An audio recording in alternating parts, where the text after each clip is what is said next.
Okay, welcome to the Corinthian Correspondence. Over our next two sessions together, we are going to have a look at 1 and 2 Corinthians. Now, these letters are, apart from being very fascinating for us as letters in and of themselves, they are a tremendous opportunity to give a great insight into the life of Paul's churches.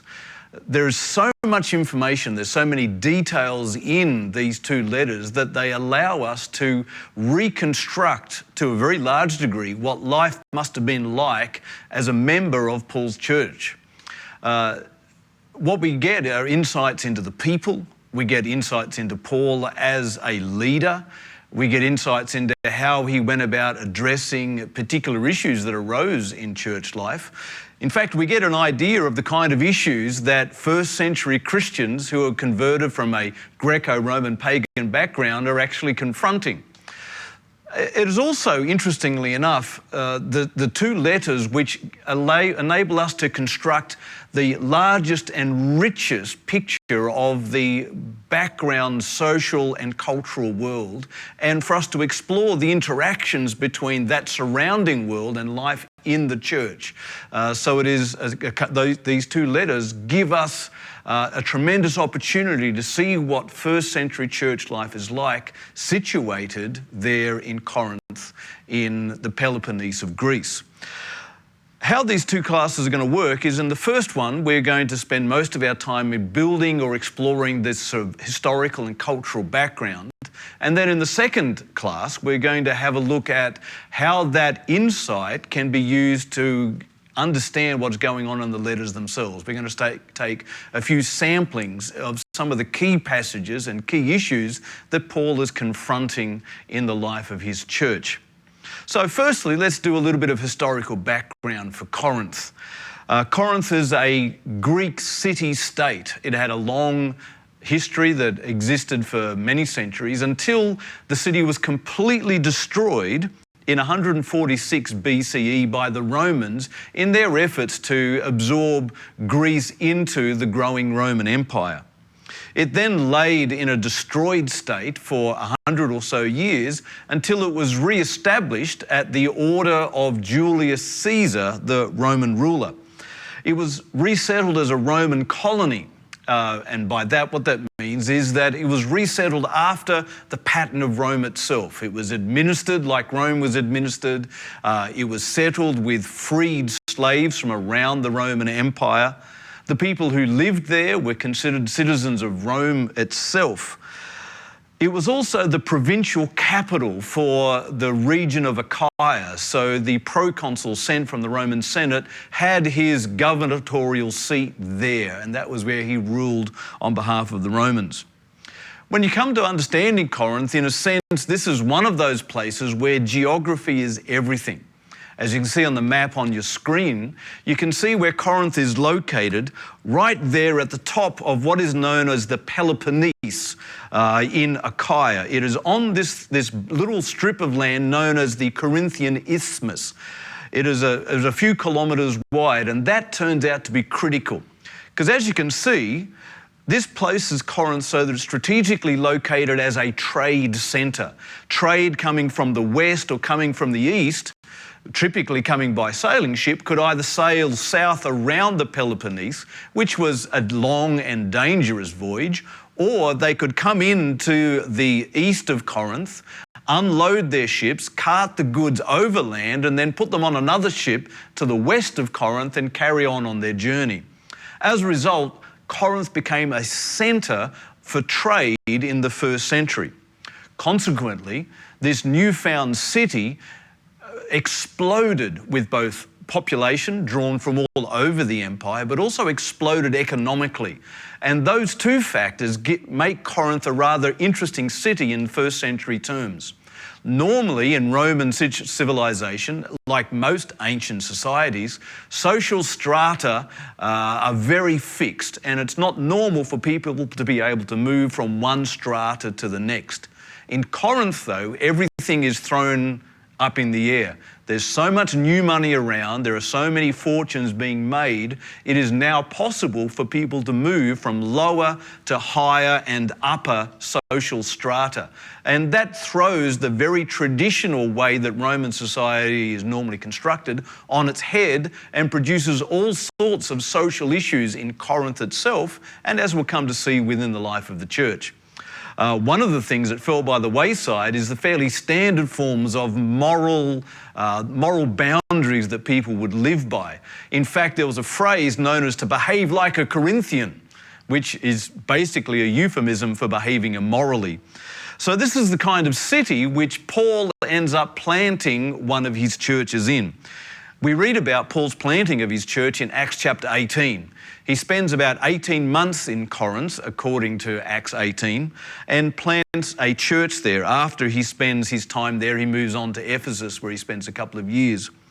But there's an interesting feature about his time in Corinth that we learn from Acts.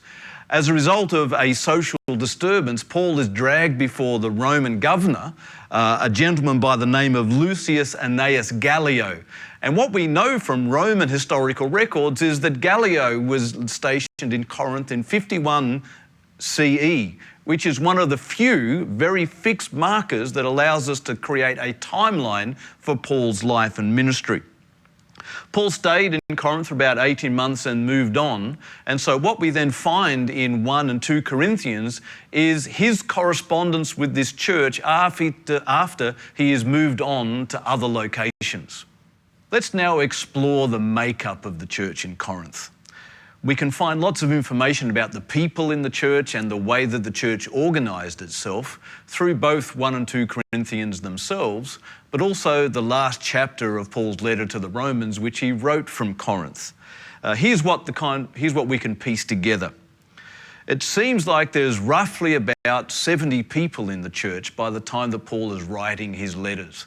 I know we have this impression that maybe there were hundreds, if not thousands of people in Paul's early churches, but in all likelihood, there's probably only about 70, 100 people max at the time that Paul's writing. As is generally the case in Paul's churches, they're organising themselves in smaller house churches. So the church in Corinth is composed of different cell groups, if you'd like to use that term.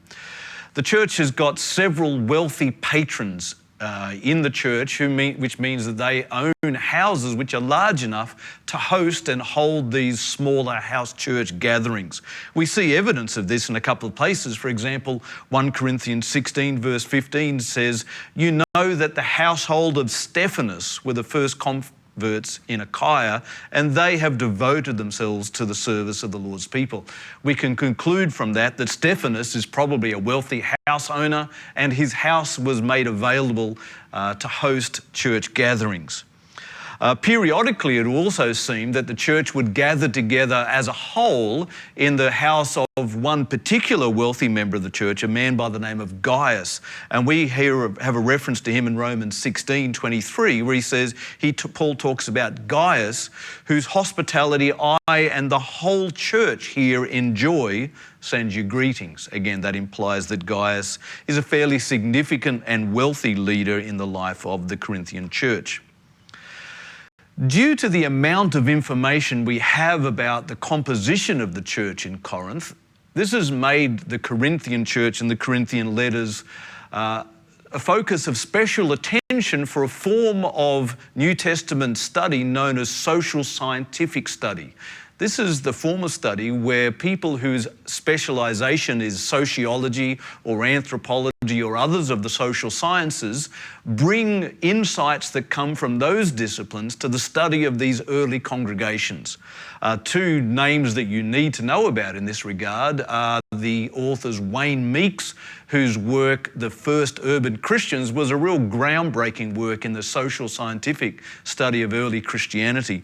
Another writer is a man by the name of Gerd Thiessen.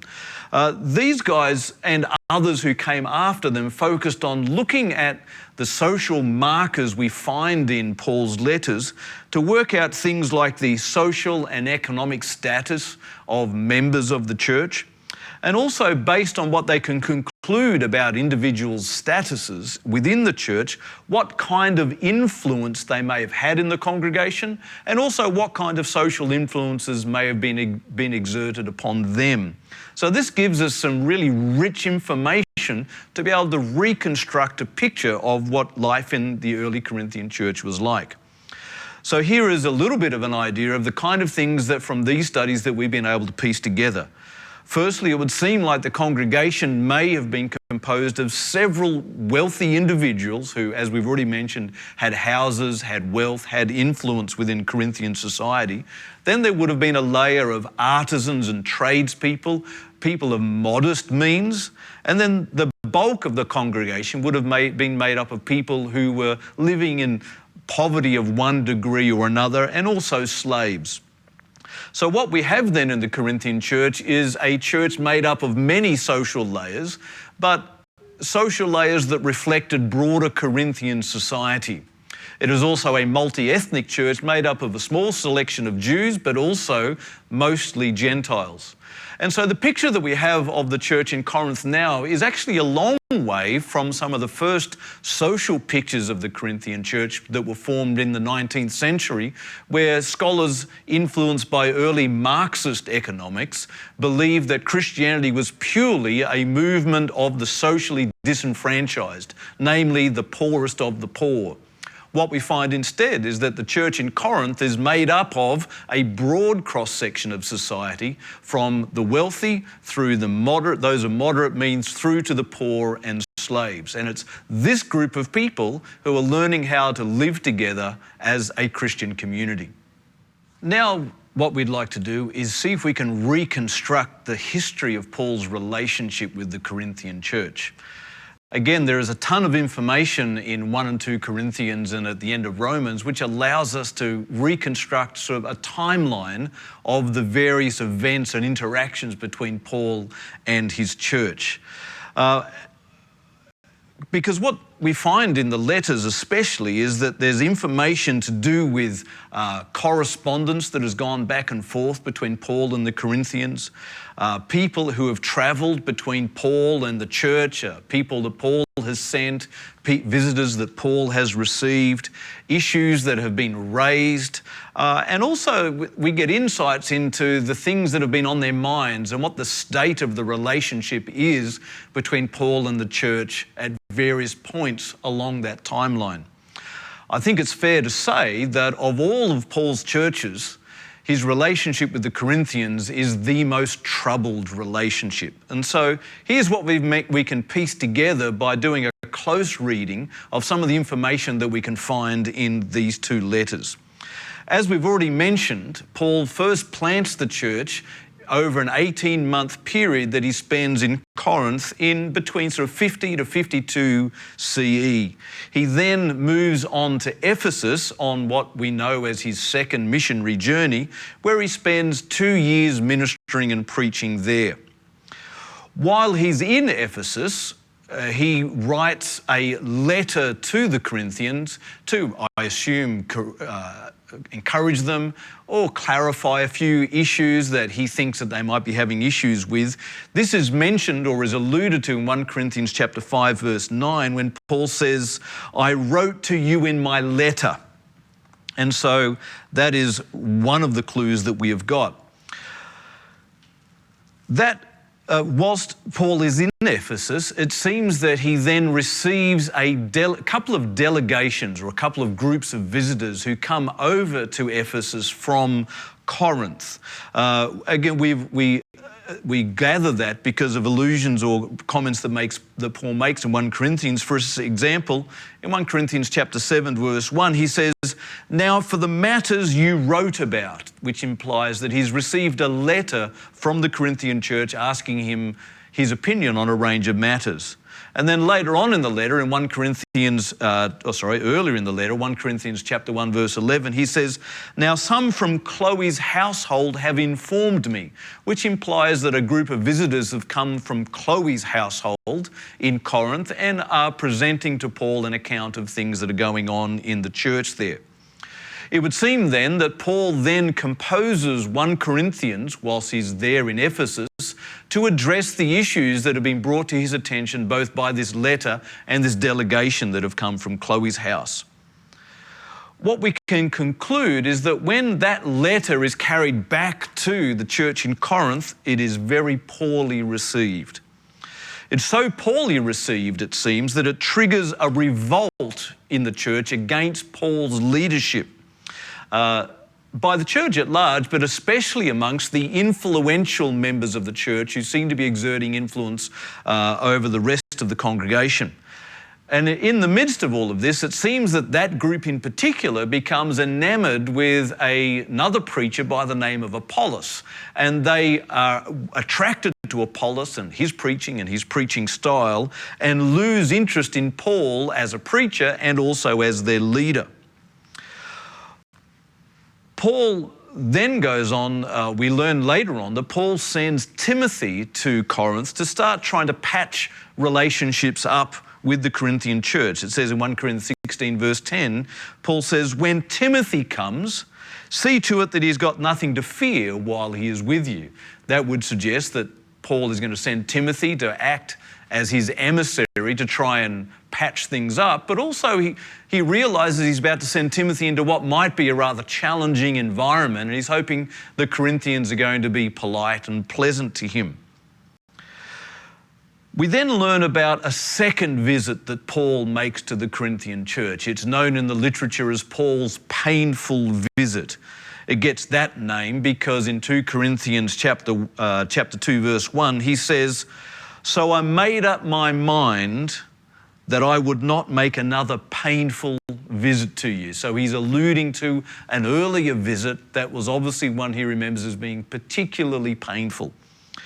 What we gather from that visit is that while he was there, he confronts a man who gets addressed in 1 Corinthians, a man who is engaging in incest. He is sleeping with his father's wife. And Paul seems to engage in a public confrontation with this man. As a result of that confrontation with a man who's probably an influential member of the church as a whole basically kicks Paul out of his own church. They say, "We don't want to have anything to do with you anymore." And so Paul has to leave the church, with the church as a whole having rejected him as their apostle. Paul, after that obviously very painful visit, returns to Ephesus and continues ministering there. He then sends them another letter, which is known as his tearful letter, which he then entrusts to Titus to take back to the church and see if he can sort out the problems. We find reference to that letter in 2 Corinthians 2 verse 4, where he says, "I wrote to you out of great distress and anguish of heart and with many tears, not to grieve you, but to let you know the depth of my love for you." He then tells them, apparently in that letter, that he's going to go and visit them a third time on his way to Macedonia.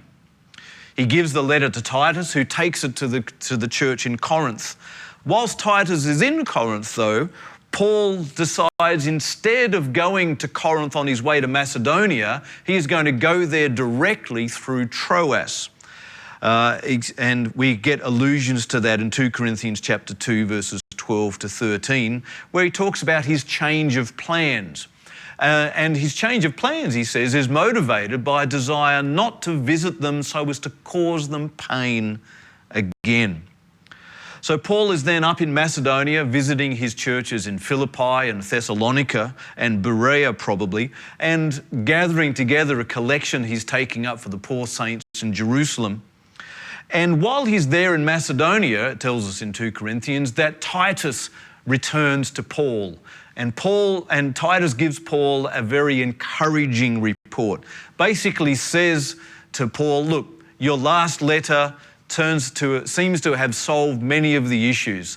The church as a whole had rejected you, but now by and large they have all returned to you, and their hearts are sorry, they've repented, and they are looking forward to your return."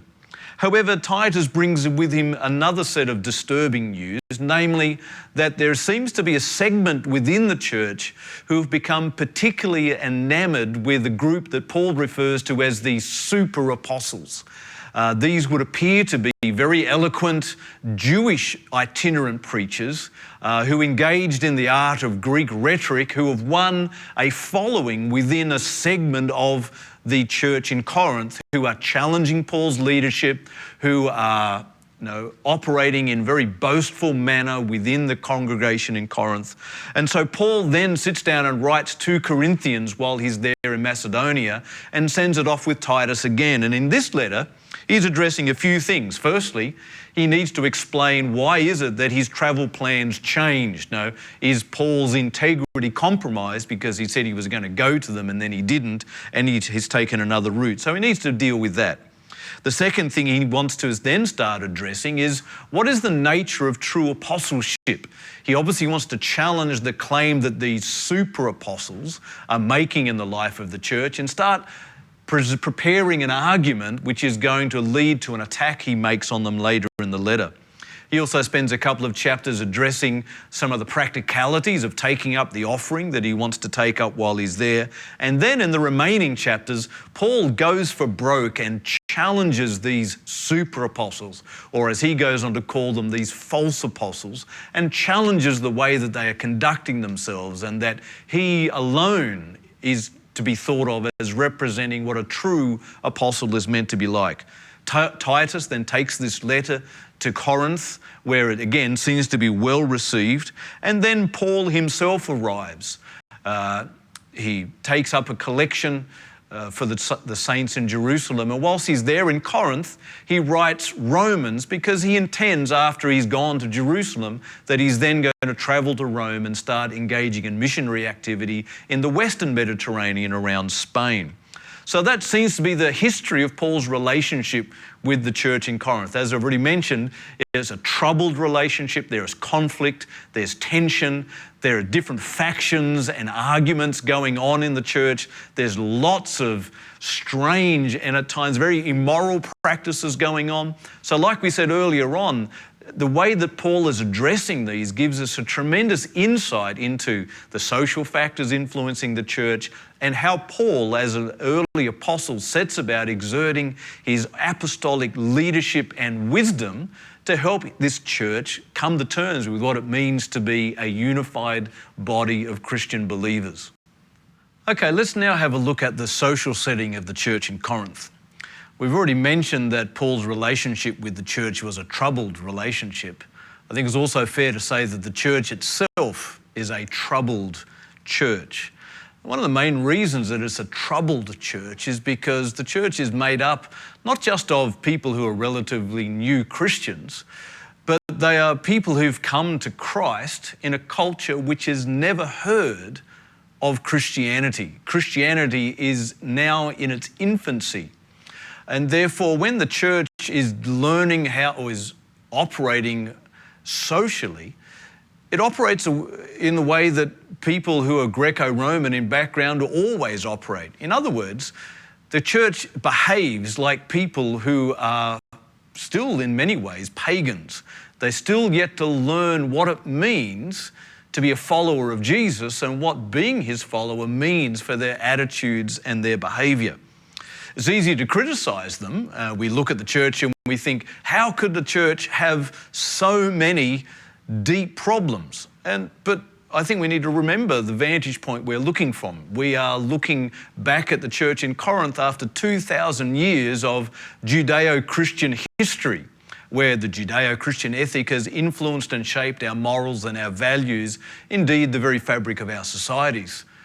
But in the first generation of the church, especially in the Greco-Roman world, Christianity is, as I said, is brand new. Judaism is not very well known. And so these people are deeply steeped in paganism, and they're still coming to terms with what being followers of Jesus actually means.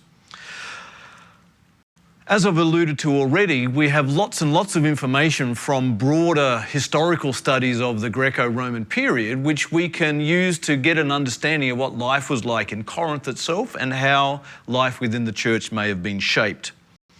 So here's the first thing I'd like us to think about is I'd like us to think about the influence upon Corinth's newfound wealth has upon social status within the Corinthian church.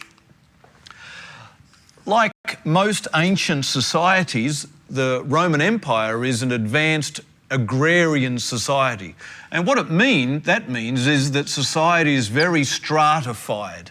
You've got a very wealthy aristocracy that makes up a small percentage of the population, but who have most of the money and most of the influence. Then you have a more moderately wealthy strata underneath them. Then you've got people who have modest means, tradespeople and artisans and the like. And then the majority of the population are really quite poor. And normally in ancient societies, you do not move between these various social strata. They're very traditional societies. Wealth is not generally able to be made. It is handed down from one generation to another. So if you're born poor, you are going to stay poor like your parents and your grandparents, and your children and grandchildren will be poor. By contrast, if you're born into a wealthy family, you inherited your wealth and you're going to pass your wealth on. What we find in Corinth, though, is that because there is so much new money flowing into Corinth as a city, it means now that that wealth enables movement to be made between social strata. Fortunes can be made and fortunes can be lost, and then thus people who were previously very low status can find themselves jumping social strata. And what happens when social strata in a traditional society starts breaking down is traditional morality and values starts breaking down as well. So that's perhaps one of the reasons why we see so many problems going on in the Corinthian church. Associated with life in this kind of society is the whole concept of honour. We're used to, in our modern societies, one of the chief things that people are looking for out of modern life is wealth. In the ancient world, it's not wealth so much as honour. And someone, especially someone of high-ranking strata, can gather honour to themselves through various means. They can gather honour partly through wealth, partly through power, through being born of a good family, from being of the right ethnicity. They can accumulate honour through acts of public benefaction or by being elected to public office, or also having large numbers of clients, people who are looking to them to use their influence and power to make life easier for them. All of those things can be used to accumulate honour. And what we find in the ancient world, especially in ancient Corinth, is that there is a large amount of jockeying and competition going on in the society as people are trying to accumulate honour for themselves. And that honour is expressed in ways of self-promotion. And what we'll discover in the Corinthian church is lots of self-promotion going on, lots of boasting, and interestingly, not just trying to raise yourself up, but also an effort to accumulate shame towards your social opponents. So ancient Corinth, certainly for the wealthy and for the influential, is a very competitive environment where people are competing with one another for honour and shame in broader, or in the eyes of broader society. Okay, now as we work with this social stratification, the next thing we want to look at is a very interesting feature of ancient societies and the way that they organise themselves. In our modern world, we are used to the idea that theoretically anybody through good fortune and hard work and entrepreneurial ideas can become wealthy. In the ancient world, that just isn't true. People, as we've already said, stay within their social strata and thus stay within their economic strata. So what we find happening in ancient societies is that people from poorer families will often attach themselves to more wealthy individuals where they would provide service and loyalty and honour to their patron, who will in return use their power and their influence and even their wealth to support their client families. And we'll see that lots of people in ancient societies are caught up in these patron-client kind of networks. And a client there then lives their life more or less at the disposal of their patron, and if their patron wants them to do something, to perform some act of service, or perhaps to promote their name when a time for municipal elections come around, or to challenge their opponents, clients are there to do the bidding of their patron. In return, the patron is, as I said, is going to use their influence to perhaps find work for their children, provide opportunities in business or in other forms of the bureaucracy for their clients. So it's a relationship of mutual benefit. What is relevant for this scenario over here is that the more clients that you have, the greater honour as a patron that you accumulate. Therefore, wealthy patrons are interested in getting as many of these clients as they can and being good, faithful patrons towards their clients, because that too will accumulate honour for them. So the whole honour and shame scenario also builds into and connects with this patron-client relationship going on in Corinth, like most other ancient communities. Another feature that is going to be relevant for us in the Corinthian letters is the whole field of sophistry, or wisdom, or philosophy. In ancient Greece, as I'm sure many of you are aware, the Greeks were famous as being the early philosophers. What is interesting is that a segment of the educated community would make names for themselves as travelling or as itinerant philosophers, or sophists as they are known. And sophists would often turn up into a new community, go to the public square, and then set themselves up by speaking publicly to the passers-by, and through both a combination of their learning, their erudition, and a highly cultivated rhetorical style with charisma and lavish presentation, win a following for themselves. It would seem in many cases that, especially in Corinth and in other parts of the ancient world, sophists were almost treated like rock stars. They were famous, they were well known, and they would have groups of following or groups of followers who would cheer for them and come to all of their speeches, and also, interestingly, fight against or challenge the followers of other sophists, much like fans of modern football teams might do today. There's a very interesting quote coming from an ancient writer by the name of Chrysostom, who was travelling to Corinth for the biannual Isthmian Games, and he comments on the time when one could hear crowds of wretched sophists around Poseidon's temple shouting and reviling one another, and their disciples, as they are called, fighting with one another. So the public square must have been an interesting place, with these sophists competing with each other to outdo each other for both the novelty of their ideas but also their elaborate presentation skills. Corinth then became a magnet for these sophists. And because there was money to be made in sophistry when you gathered a good following, but also the newly rich in ancient Corinth, who are looking for honour, are looking to make clients out of the latest sophists. And because honour could be accrued by having the latest or the most popular sophists in your retinue of clients. And interestingly enough, it seems like some of these factors are some of the factors that are affecting the way that the Corinthian church responds to Paul as a preacher. Lastly, in this quick survey of some of the social factors at play in ancient Corinth, I want to talk about religion. Corinth is a highly religious city. Now, when we talk about religion, though, we need to make sure that when we're looking at the ancient world, we're not thinking with modern lenses on. As modern people, when we use the term religion, we mean a large, perhaps institutionalized world religion with an elaborate doctrinal statement and with very clear sets of moral codes with what's right and wrong, moral or ethical behavior. In the ancient world, though, that is not what a religion was. Our modern term religion derives from the Latin word religio, And a religio is not a religion like we understand it. A religio is the collected set of ritual practices which you engage in to manage the relationship between the human and the spiritual world.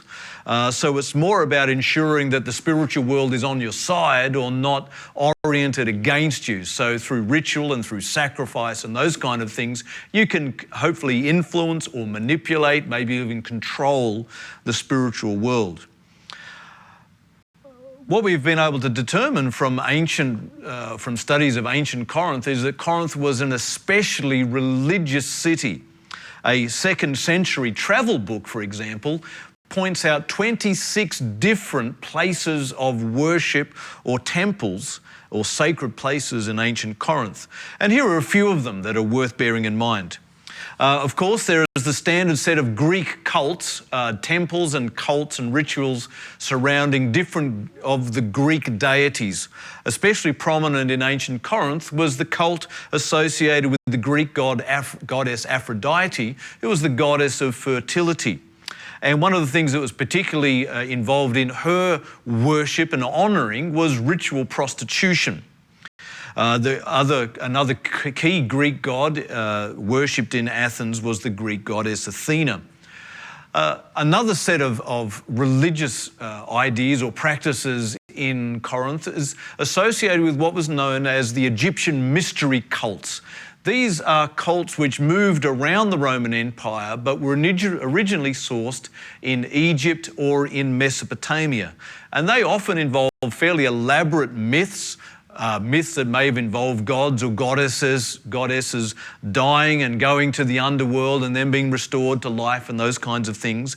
And people would join up into these mystery religions by engaging in all sorts of initiation rites. Initiation rites, by the way, which some scholars have suggested may have been precursors to the idea of baptism. A third dimension of the religious life of Corinth was the growth of what came to be known as emperor worship or the imperial cult.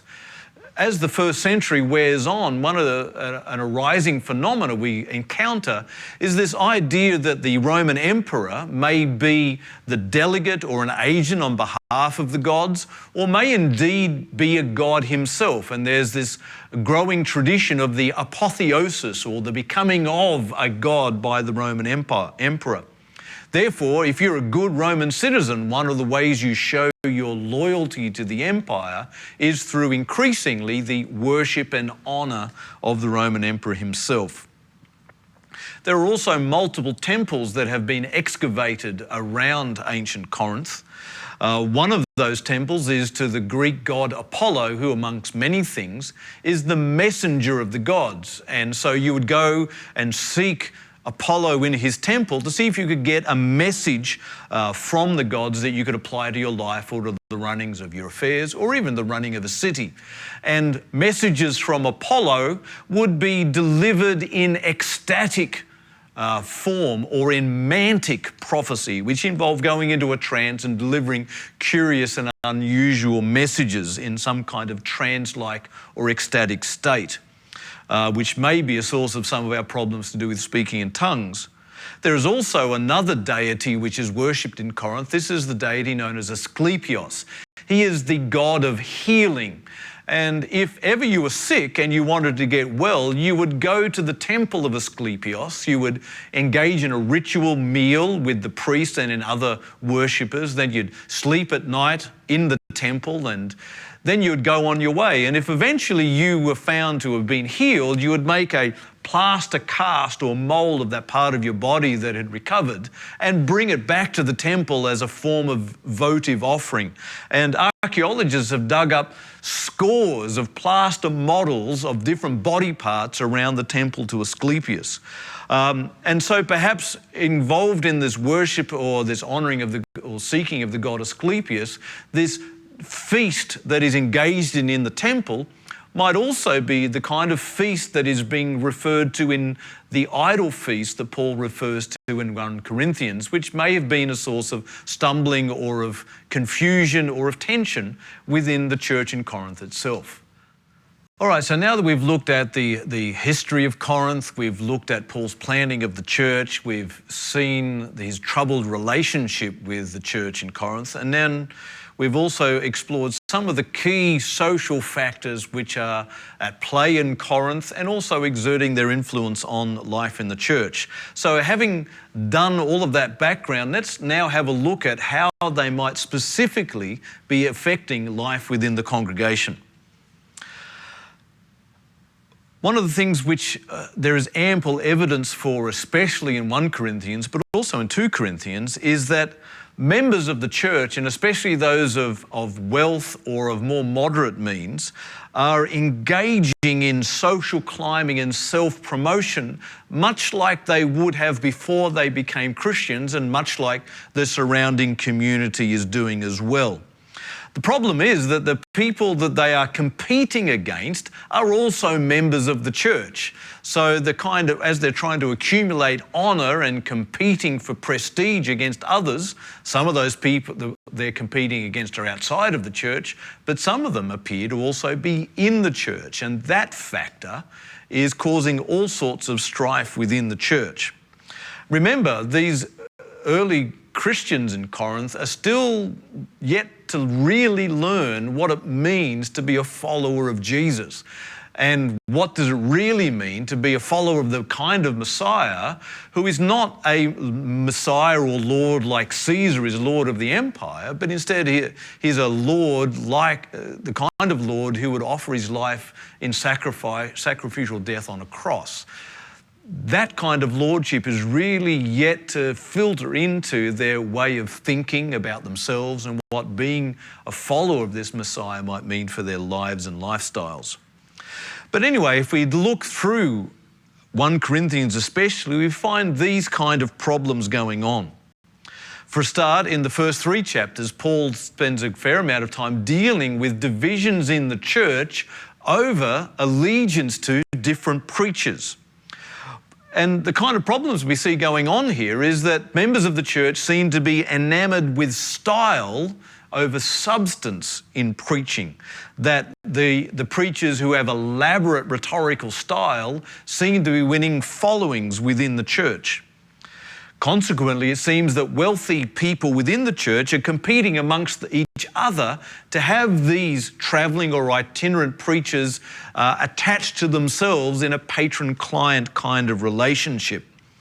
Different wealthy members of the church then are laying claim to different preachers and having their own clients, who may also be members of the church, engaging in following of these preachers, these sophists, in competition against others, other patrons and their preachers or their client preachers in the life of the church as well. In contrast to this, Paul is adamant that he's not going to engage in that kind of style over substance preaching, and he's certainly not willing to be treated as anybody's client, and he's not going to allow any member of the church to operate as his patron. He wants to sidestep that whole dynamic entirely. A second thing that we encounter in Corinth is there's a case of incest. Incest in itself is bad, but what is deeply problematic here is that the church is not confronting the individual involved. What would seem to be going on here is, again, another wealthy individual within the church who is necessary for the church to carry on its function, is not being confronted by the church. And that might well be understandable because wealthy people of status in a society are not able to be challenged at law by people of lower status. Such cases would get thrown out. A third dimension of what's going on there is there are lawsuits between believers. Now, this is not necessarily sort of criminal lawsuits like we would see in modern court systems, but where different people in their competition for honour against other people would bring outlandish charges against others, which would then be debated and tried out in public in an effort to bring honour to themselves and to bring shame to the person that they have brought these charges against. So they're public disputes, but caught up in this whole honour and shame kind of competition. Another thing that we see going on there is there's trouble to do with eating food that is sacrificed to idols. On the one hand, you have wealthy people who seem to have achieved some state of enlightenment where they are more than happy to eat meat sacrificed to idols, or even go up to the local temple and engage in an idol feast if it's good for your social networking. By contrast, people of lower status are have much greater misgivings about engaging in anything to do with idolatry, and there's tension in the church over that. There are also tensions in the church when it comes to their corporate gatherings known as love feasts, or their early ways that they would celebrate communion. What would happen is the church would gather together and share a meal, and as part of that meal they would engage in communion together. What seems to be happening is the owners of wealthy households would gather their wealthy friends together and engage in an elaborate meal before most of the congregation has arrived. And then when the poorer members of the church come to the love feast after their day of labour, they are treated, they're treated as second-class citizens within the life of the church. They are fed poorly, they are kept to the outside, whilst the wealthy members are engaging in elaborate eating and drunkenness and all sorts of other things. And so the church is being split along social lines there. There would also seem to be efforts in self-promotion going on through the use of spiritual gifts, especially very ecstatic forms of speaking in tongues. So what you can see here is that Paul's got his work cut out for him. Here is a church which is so deeply instilled in this honour and shame dynamic that drives Corinthian society, and this competition for prestige and self-promotion that is going on, that is affecting so many aspects of their life together. And individuals, instead of looking towards other members of the church as their family, are treating the church as yet another tool that they can use in their quest for honour and self-promotion. So this is the kind of environment that Paul is writing into. These are the kind of people that Paul is trying to teach how to be followers of Jesus. In our next class, we're going to take some samples in 1 and 2 Corinthians and see how Paul addresses some of these specific issues.